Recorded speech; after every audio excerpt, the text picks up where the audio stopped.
श्री परमात्मने नमः। ओम पूर्णमदा पूर्णमिदं पूर्णात् पूर्णमुदच्यते पूर्णस्य पूर्णमादाय पूर्णमेवावशिष्यते। श्रीमद्भगवद्गीता अथ प्रथमोऽध्यायः। अर्जुन विषादयोगः। धृतराष्ट्र उवाच धर्मक्षेत्रे कुरुक्षेत्रे समवेतायुत्सवः मामकाः पाण्डवाश्चैव किमकुर्वत सञ्जय।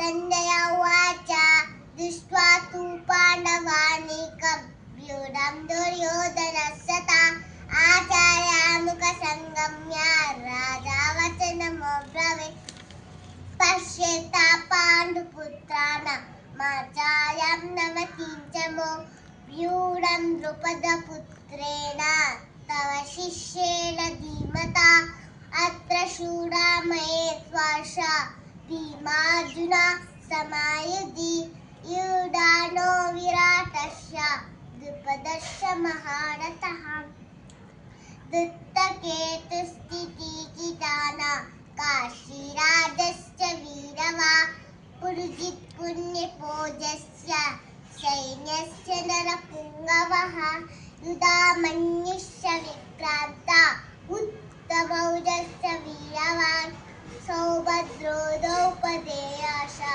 सर्व एव महारथः आस्मकान्तो विशिष्टाये तानि भोज विजोतम नायका मम सैन्यस्य सम्यक्तं तां द्रवीमि ते भवान् विश्वस्य कर्णस्य कृपस्य समितिञ्जयः अश्वत्थामादिकर्णस्य सौमदत्तिस्तथैव च अन्ये च बहवः शूरा मदत्ते त्यक्तजीविताः नानाशस्त्रापहरणाः सर्वे युद्धविशारदाः अपर्याप्तं तदस्माकं बलं भीष्माभिरक्षितं पर्याप्तं त्विदमेतेषां बलं भीमाभिरक्षितं।